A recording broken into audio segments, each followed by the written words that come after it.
Hello, everyone. So for today's session, I thought I would discuss a few issues that I noticed with some of your concept maps. And I think there were two main things that I wanted to address. So I'm going to start by kind of drawing out a concept map and then talking through it. So when you start a concept map, you want to start with your main idea on top. Okay, so if it's a hierarchy, you want to have the first level, the second level, the third level, and you're building it downwards. So you start from one concept and you branch outwards from that. Okay, so over here, I could have a concept such as motivation. Now, from motivation, I can bring it down to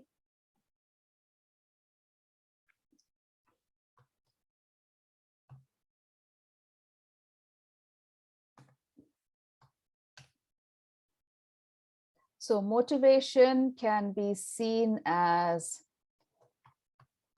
extrinsic or intrinsic. So notice I started with motivation. I'm now coming down to extrinsic and intrinsic. Now with extrinsic and intrinsic motivation, I can then add something like extrinsic. Actually, I want to add the word in there. Extrinsic motivation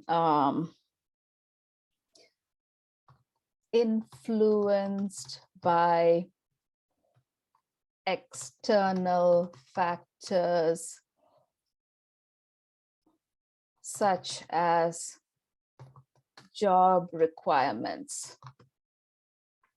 So I'm going to select all this and make sure that I have arrows going through.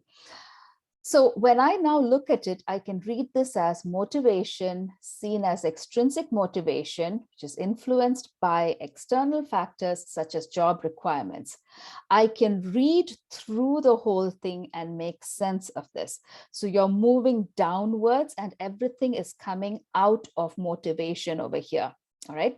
Now I can do the same thing for intrinsic as well and bring that down. What I noticed in some of your maps is you also had other concepts, like, for example, say adults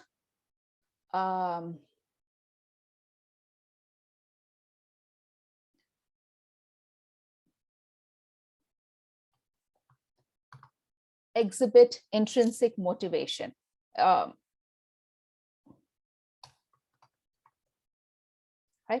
So what you notice over here is this particular concept, adults, is just hanging over there. It's not coming out of anything, right? This is almost like an orphan concept over there. It's leading to intrinsic motivation, yes, but at this point, it's behaving as if it's a main concept, but it's not. So when you think of a concept map, you have one main concept. Everything else, all your other concepts should have arrows going in and coming out, or at least just going in. You cannot have another concept with an arrow just coming out like this. Okay, so you want to make sure your logic is always flowing into all your concepts, and that's something that I highlighted in your in some of your concept maps. So don't have these kind of singular things with these arrows going in. Make sure everything is coming out, and then you're beginning with one single concept and moving down from there. Try and avoid having too long a sentence or explanation within these boxes, right? The more information you start stuffing into this, what you're actually doing is putting multiple concepts into one box. And then when I start trying to read it, I actually cannot make sense of what you're trying to say. So remember, when I read this map, I'm actually going to be following the direction of the arrow, which is why these arrows are important, because I will follow this flow. Now, sometimes you might have a connection from external factors to intrinsic motivation, say, for example, right? Now, unless I know this arrow is from external factor to intrinsic motivation, I could also read it as if it's coming from intrinsic motivation to external factors, which would change the way I read it, which is why the arrows become important as well. So make sure you use these arrows. So what I've done is in the styles box, I selected line, and I like the second option over here. That's what I've used in this map. Okay, so that's the other thing that you want to remember.